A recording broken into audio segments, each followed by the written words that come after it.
Hello, আসসালামু আলাইকুম। আজকে আমি বানালাম গরুর ভুঁড়ি। এর জন্য একটি হাঁড়িতে আমি কিছুটা পানি নিয়ে নিলাম। পানির সাথে কিছুটা লবণ এবং হলুদ দিয়ে পানিটা গরম করে নিব।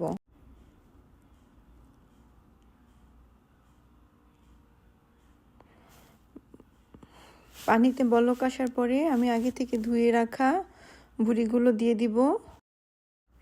ভুঁড়িগুলো দিয়ে আমি আরও 5-6 মিনিট ভালো করে সিদ্ধ করে নিব।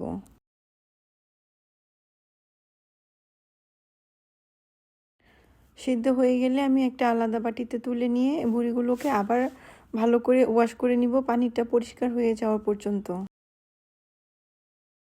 পাশে অন্য একটি বলে আমি 1 চা চামচ লাল মরিচের গুঁড়া, হাফ চা চামচ হলুদ গুঁড়া,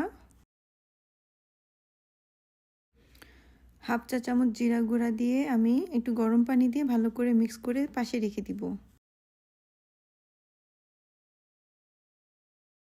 রান্না করার জন্য আমি এখানে নিয়ে নিলাম ভুঁড়ি, 1 কাপের মতো পেঁয়াজ কুচি, আগে থেকে গুলিয়ে রাখা মশলাগুলো, হাফ কাপ আদা রসুন বাটা, হাফ কাপ সয়াবিন তেল, সাথে আছে গরম মশলা এবং লবণ।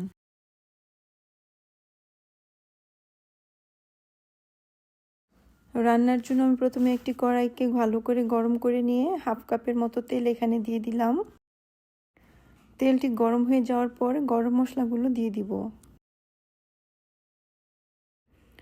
গরম মশলাগুলো ভালো করে ভেজে নিব তেলের মধ্যে, এতে করে সুন্দর একটা ফ্লেভার আসবে।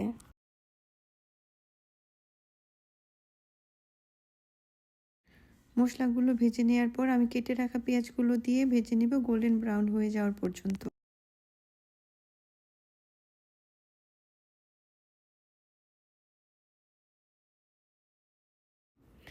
পেঁয়াজ ভাজা হয়ে যাওয়ার পরে হাফ কাপ আদা রসুন বাটা এখানে দিয়ে আমি ভাজতে থাকবো যতক্ষণ না আদা রসুনের কাঁচা গন্ধ চলে যায়।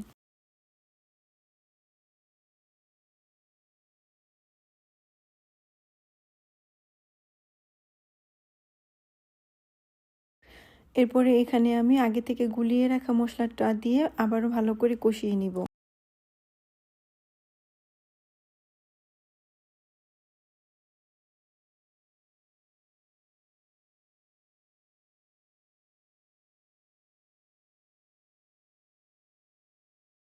সাথে দিয়ে দিলাম স্বাদ মতো লবণ।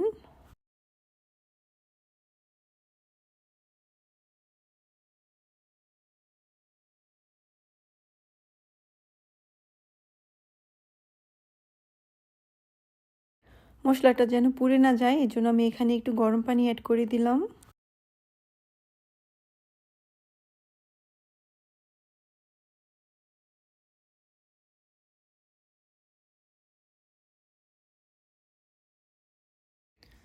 মশলা কষিয়ে নেওয়ার জন্য আমি আবারও একটুখানি গরম পানি দিয়ে দিলাম।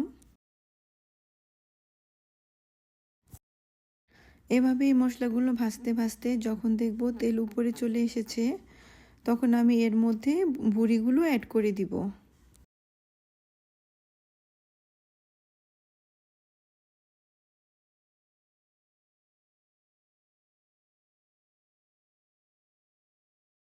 ভুঁড়িগুলো ভালো করে মিক্স করে আমি এখানে হাফ কাপ গরম পানি দিয়ে দিলাম।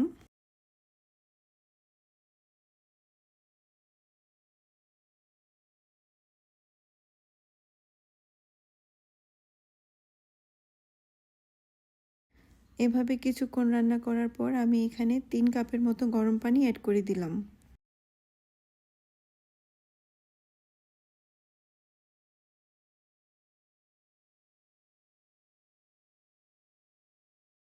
এই 3 কাপ পানিতেই ভুঁড়িটা রান্না হয়ে যাবে।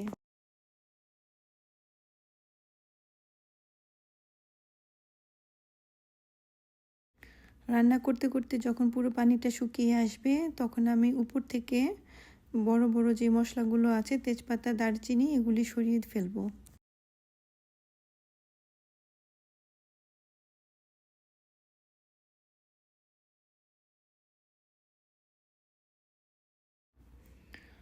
ভুঁড়িগুলো রান্না হয়ে যাওয়ার পর আমি অন্য একটা ফ্রাই প্যানে কিছু রসুন ভালো করে ভেজে নিব এবং এটা দিয়ে আমি ভুঁড়ির মধ্যে ফোড়ন দিব।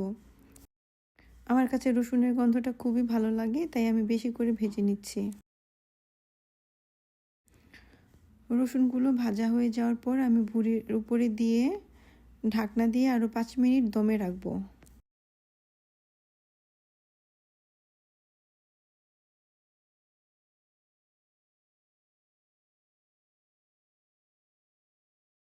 এভাবেই কিন্তু খুব সহজে ভুঁড়ি রান্না হয়ে গেল। গরম ভাতের সাথে খেতে খুবই ভালো লাগে। আমার ভিডিওটি যদি ভালো লাগে তাহলে একটি লাইক করে দিবেন।